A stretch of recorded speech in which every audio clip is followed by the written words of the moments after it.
Hey, Paul, welcome to the show. As a way of getting started, tell us a little bit about yourself. Hey, Brian, thank you so much for having me. I first want to say a breath of fresh air. I just love watching your videos. I have four children and they're newly college grads. And while most of them are like engineers or in marketing, a lot of their friends are starting their lives, their professional lives in sales. And I send them your links all the time. I think it's so refreshing to hear a fresh voice that's not a 10-point rehash of everything everyone else has said. So really, really honored to be here. So thank you. Thank you. Yeah. All So right. tell us about you, though. All right. Well, I have a long winding road. I started my career as an engineer and realized I was a really lousy engineer. but I could speak to customers, which was really great. So I had enough technical depth that sales kept pushing me in front of customers that I could, diagnose a problem and really be creative about finding a solution. And the reason I'm starting so far back is it really led me to a unique place. I had written a paper. I had worked at a company called Reuters before it was Reuters Thompson and now broken up several times. And I told them that the internet was coming. We should do trades over the internet. And they just thought I was crazy, right? So why would you use the internet? This is real time information. It's critical. It's financial. Long story short, I was putting in a trading system at a large hedge fund, and we just struck it off. I wound up becoming their CTO. And 6 months later, Spearleys and Kellogg's funded me to do my first company. I was about 25 years old. I did a $5 million funding deal on a handshake. That's how business was done in New York at the time. The guy said, I get 60, you get 40. I said, fantastic. We shook hands, started a company, which was a financial market extranet using the internet. And 12 months later, sold it to a much larger company that we merged and took public. So tons of early success. And I thought, oh, this is easy. This is how business goes. And then I was in for the rude awakening. The next 10 years were a little painful. I've started about five startups, sold four of them. We took one public, but they're not all great wins. And then I uncovered a book. I don't know if have you read The Hard Things About Hard Things Oh, by, yeah. Yep. oh my gosh, probably the best book I ever read because it was so honest. It wasn't like everything is a silver bullet and I'm the smartest guy in the room and this is the way it should work, like a process. Yep. But one other incredible speed bump on my journey. I started a company in 2008 called Spigot. It became the leading innovation software, which was crowdsourcing. So you get the crowd to vote on what you're doing for innovation as opposed to hierarchical top-down traditional approaches. And another company in the same building, there were only two companies, a small company called Viva had started. And 3 years later, we kicked them out of the building. We were growing much faster. And I looked 10 years later and oh my God, did we get our butts kicked. They're the most profitable SaaS company in the world. Peter's done an incredible job of building the company. My daughter actually works for them, which is fantastic. It taught me a lot about really taking your time to find incredible product market fit that scales. Any CEO can be an evangelist and sell, but when you want to get others to sell, you better have true product market fit that scales. Yeah. And it reminds me, I saw this TED talk. It was pretty famous about the number one thing about startups was timing. Oh, If you're too early with the best product, the best team, the best funding, or you're too late with all the best stuff.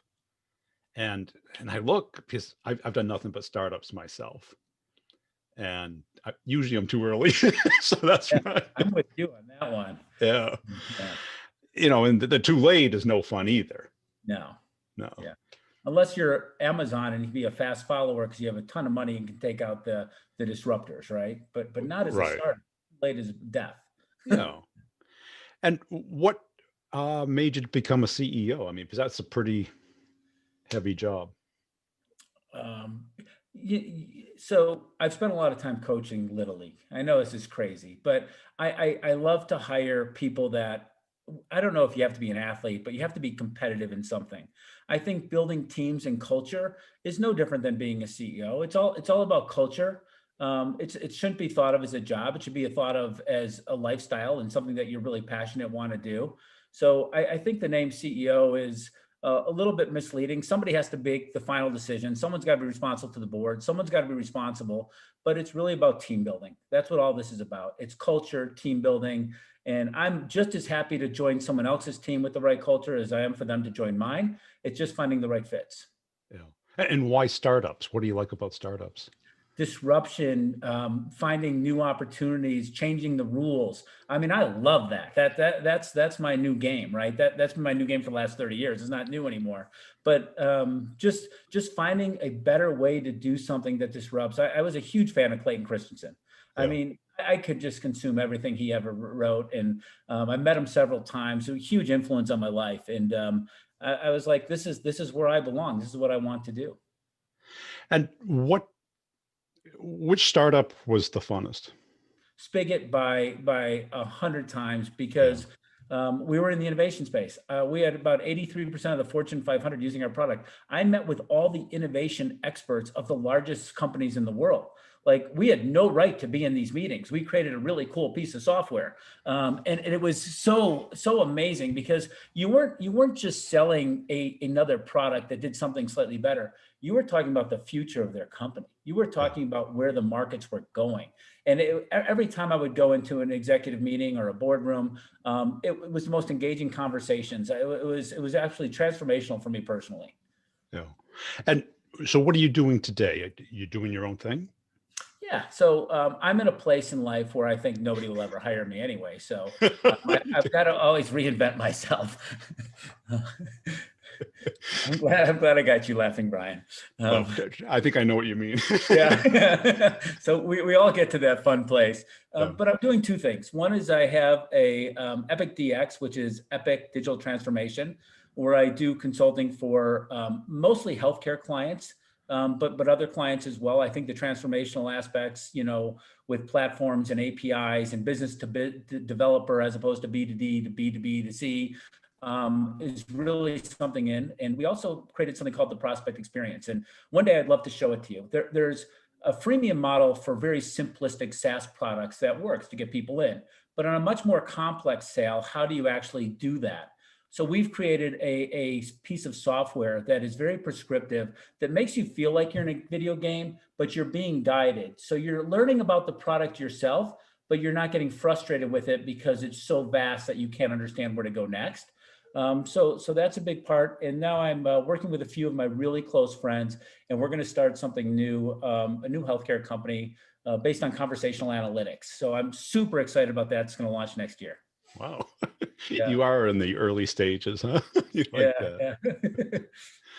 And what stage are you happiest at? Because you've been through all of them, right?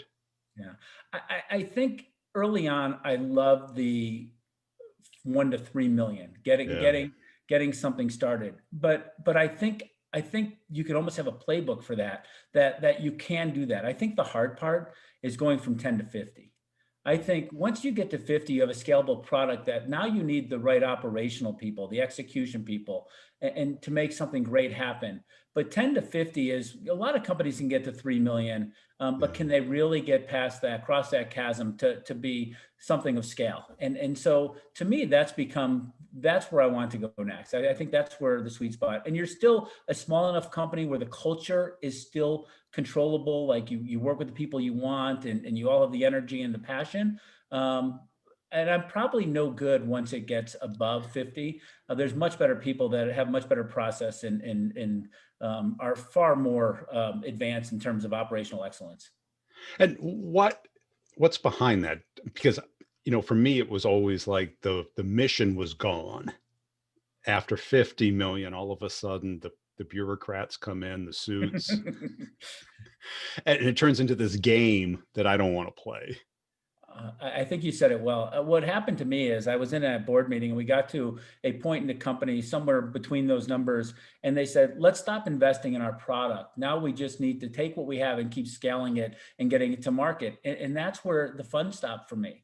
Like, I always want to give somebody the next. I mean, don't you love it? Like, people complain when their iPhone has to have another upgrade, but don't you love it that you can get an upgrade and suddenly you have a whole new phone? I mean, don't you love when your car gets upgraded and you can drive faster or get better mileage? I mean, this is exciting to me. If all that innovation stopped, it would just become a process. Yeah. And so you obviously see a couple of markets right now where you see disruption necessary, kind of like the exploring a complex product. Yes. Yeah. I, Can't I, can't imagine why. Yeah. I love that podcast. I don't know which it was, but I recall you saying like, at some point you have to understand who the buyer is and how the buying process works. And that, when you're dealing with a large tier one communication provider, you need to understand that because it's not just about the end user experiencing the product. Can you really get through procurement?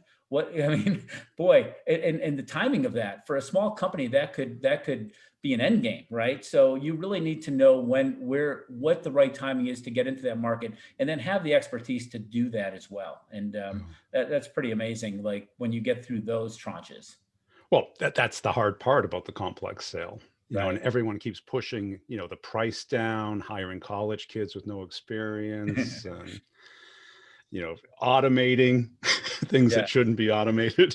Yes, yes. Yeah, I think there's a beautiful blend of technology and humanization, right? Where there's a human factor and a technology that you take the data analytics, but whoever masters that blend usually wins in the markets. But market timing, as you said earlier, is probably the single biggest determinant of success. Yeah. And And in COVID, I'm sorry, go ahead. and how do you, I mean, because your engineering background kind of pushes you to the early because you understand it, you see the possibility, and it excites you. Right. But usually that's a little early. So let me just say about this new healthcare piece. It was a really good idea in January. It was an incredible idea in March and April, right? Yeah. So probably would have been destined for another one of those, dust off or could have been a lifestyle business. I think it now has a chance to become a really large impact player because what's happened, there's new regulations that have come out that are allowing you to bill for healthcare and telemedicine. People are going much more to telemedicine. They don't need to go. 78% of all care can happen via telemedicine. So regulation happened, a pandemic happened. There is that market timing that I think I've always missed that might be on my side. I'm Yeah. hoping. I know hope's not a strategy, but I'm hoping it is. Yeah. And when you were a CEO, how did you structure your time? Did you have like a COO that took care of the nuts and bolts? Yeah, so I think you put sales and finance kind of together because those have to be a drum. I spent most of my time in product, right? Yeah. I am all about the product market fit. So I've always had a great chief revenue officer. In fact, they can do things that I can't even imagine, right? So and that's been such a huge part of success in terms of growing these companies and selling them or taking them public. And I like to spend my time with the second tier. So the COO would handle the executive meetings. I always want to go to the doers. I want to go to that next tier. I want to find the next superhero in my company. I want to go to the person that can make me smarter and make my customers smarter. So that's where I spent my time. And who was that person typically? Was it a developer? Was it a product manager? Yeah, all of the above. You just don't know. They don't have to be a director or a VP. They could just be a contributor. It didn't matter, but somehow you always found that person. And a lot of times it was a product manager. A lot of times it was a developer. Sometimes it was a sales rep that understood the problem domain so much better than. And that's what really drove all the experiences and demonstrations. Then, like you have to learn from the best and make everybody that good. Yeah. Because and how do you describe that product market fit? Because a lot of people just look at it as revenue and customers. Um, yeah, that's a really good question. I think product market fit to me is that aha moment. Like when you have an evangelical sale, like as a CEO, you're super passionate. You go and you talk to people, and they just want to believe you. They're like, man, this person's given everything up to make this happen. We Yeah. should give it a try. But when you're now and you have a quota, and you talk a lot about these quotas, and you really have the rubber has to meet the road. And if you're seeing that 70% of your people are making quota, I think you've achieved product market fit. Yeah. I think it's just that simple. Kind of when the market gets it. Yeah, the market gets it, and it's repeatable and sellable, and you're not taking all of your resources for every client to redefine the product to make it work for them, right? Yeah. Because that's a really bad thing. That's what SaaS really happened. I mean, that's where Salesforce did such a great job. Create something, and we all know there's better interfaces, but something that works really well and very intuitive and can scale. So SaaS is its own business model. So once you can have a SaaS, and I've always worked in SaaS. So once you could have a SaaS product that scales, you've achieved product market fit in terms of where buyers are, buying the product and your quote, people are making quota. I had another rule too. If you were 2.5 to 3 times a quota, you should make $1 million. I really think companies should put that bogey out there. If you can do that good for our company, here's your path to $1 million of commission. So, that was something we did too. Yeah. Because I always looked at it as, this kind of pre-SaaS where it was more like company market fit. And what I was on the engineering side, like yourself, Okay. thrown in front of the customer and to give the demo. And I found that they loved it. Nothing ever happened. Well, that's very true, right? So now you have this part where you have the complex sell of how to do it, but Yeah, are you really focused on what the end user wants and not the buyer? Right. exactly. And nowadays you have the buying process is far more complicated. You used to really just come in and go to the, sell to the top and do it. Now you're being asked to help. You're being asked to solve the problem before they buy. So you better have product market fit, and it better work pretty damn well, because they're not buying it on a whim. Yeah. And that's it. And a lot of people have done like the freemium, get people to use it, then build up to the enterprise, kind of the Zoom, the Slack, the expense reports, Yeah, David those Sachs types. was the genius behind that. We at Spigot, we had a large partnership with Yammer, and Yammer was one of our best lead sources. People would go on Yammer and say, "I have an idea," so we connected Spigot into Yammer, and it became the biggest lead source for us.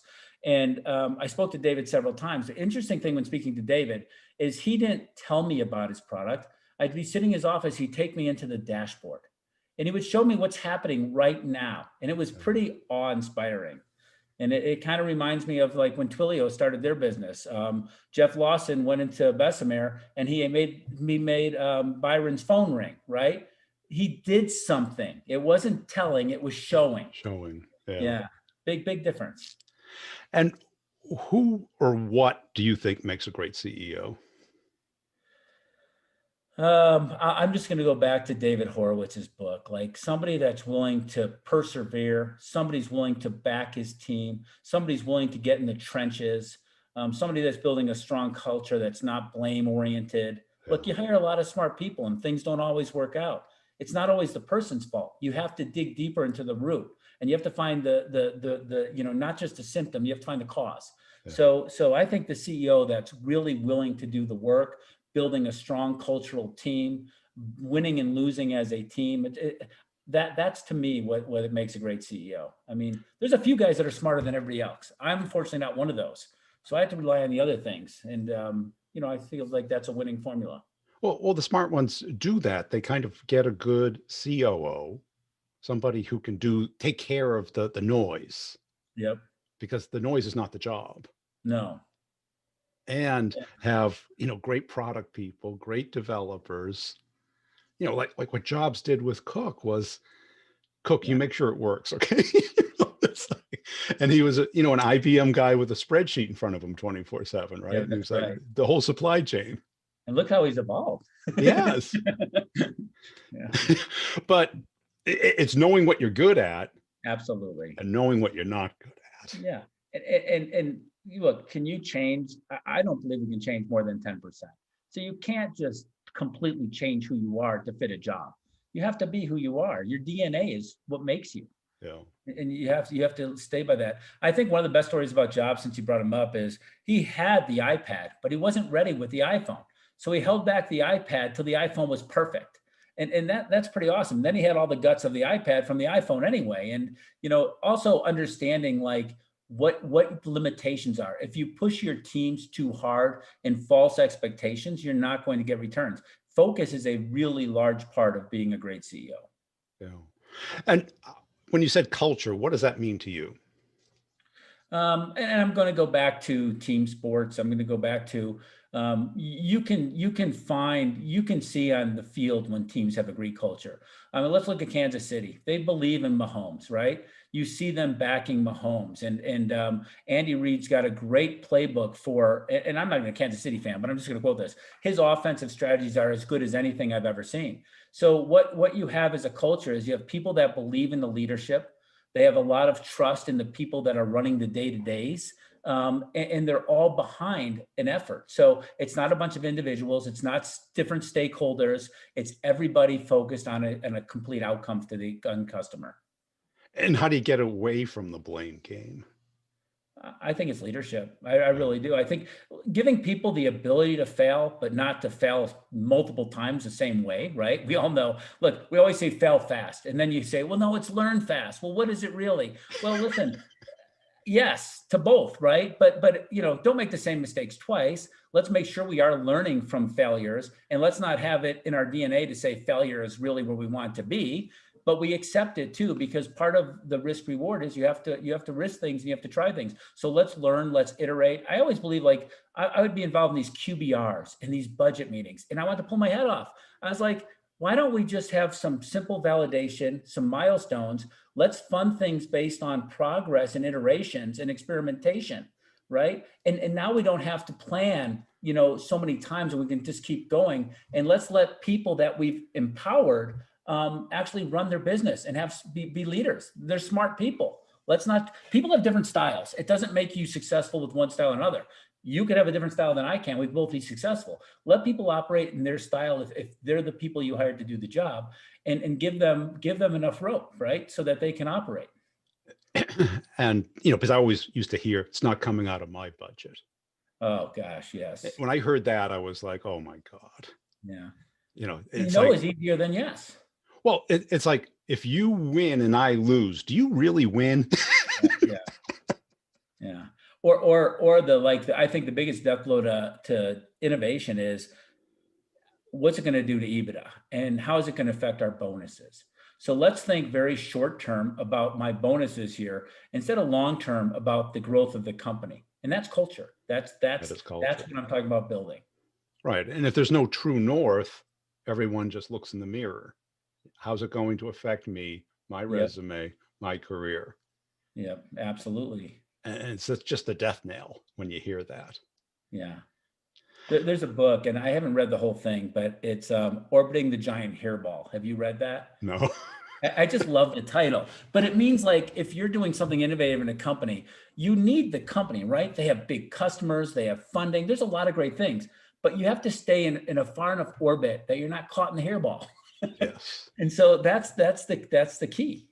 Yeah. And the analogy I always had was, like, you're better off being part of the band than the solo player. Pete Best, no one knows who he is, right? Or some of us might know. Yeah. The original drummer for the Beatles, right? Yeah, it's like, absolutely. Was he really not as good as Ringo? Right. I heard you on a podcast, and I love this too, is that you were talking about, you've lost more money by not taking things in points, right? Like, if I would have joined this company, it was worth 50 million of stock, or this company and that. And we all have those stories, but you know what, Brian, you look like a very happy person, right? So no matter what the choices you made, some things apparently worked out really well. And that's another part of culture. Like, are you happy? You want to be a part of this? I mean, right. You show a lot of passion for what you do. And that's it. And because when you're in that right team, the right company, there's nothing like it. Right. Exactly. Yes. And I had those, early in my career, and I lucked out, put the stock on the shelf, and 12 years later, they got bought out. And I'm like, I wonder if this is worth anything. That's awesome. Right. And, and then you have friends in your network, and you turn down an offer to get 3% of something that's worth a lot of money. Yeah. But yeah, it is important to be happy. But when you're looking at your team, are they looking out for just themselves, or are they looking out for the mission? That's right. And usually when you look out for the mission, yourself takes care of itself much better than it sure does. Way. But it's not an easy lesson for people to understand or learn. Right. Especially in today's culture. It's kind of, it's like, move on to the next thing. And it's like, well, that might be better, but the band usually does better if it's working. Yeah. You have to really earn loyalty, right? And I just keep referencing some of your podcasts. I love the one somebody calls, says, hey, I'll double your options. I'll give you salary. Then the salesperson calls, I can't give you any more options. I can't change anything, right? So you expect different things from different people. And when you expect the same thing from all people, it's a much better situation when everybody feels that they're equal contributors, they're equally rewarded, they're all just as important, right? And you don't treat others like prima donnas, because that'll kill culture too. And also, how did you balance the different fiefdoms? You got sales, you got marketing, your product, right? But only so much pie. Yeah. Well, I look at the analogy of a CFO. When you look at CFOs, and I'm not throwing anyone under a bus, but maybe they're the smartest guys in the room, because they typically take their 1-2% equity, they invest for 3 years, and they move on, they move on, they move on. So 10 years later, they have 30% of 10 really good companies, as opposed to all in. But what we did is we incentivized everybody as a team. Like, there were no individual fiefdoms. I mean, sales did have commission. But we tried to reward everybody very similar in the company. And I just think, and then teamwork, right? If there was somebody that was a fiefdom builder, or they weren't part of the group, we just wouldn't have them, no matter how smart they are. Yeah. If they don't fit in, they can't be a part of the team. Yeah. I want to get 10 shortstops, but you know what? It doesn't always make the best team, right? So I have to get people that know their roles and fit in roles and will work in their roles and be part of the team, because the collective is what the experience and the outcome the customer wants. And when you look at a CEO that comes to you for advice or help, what do you look for? You read about all these things. Do you have passion? Do you have drive? And look, they all have it. Like, if you didn't, you wouldn't be risking all Right. this. What I look for is, um, are they building the right team? I think that's personally the most important thing. I mean, first of all, do you have a real good idea? You could have a very small niche market, and you could easily tell them, I don't see this. It doesn't make it right or wrong, but I really look for their ability to attract other talent, to build a really good team, because I haven't seen many companies with a person of one really being successful. Sometimes you read about the person of one, but there's a lot more behind than the person of one. Yeah. Cool. Hey, I appreciate your time today. Where can people go to connect and follow you? You can go to epicdx.com. That's my website, and you can learn all about transformational innovation.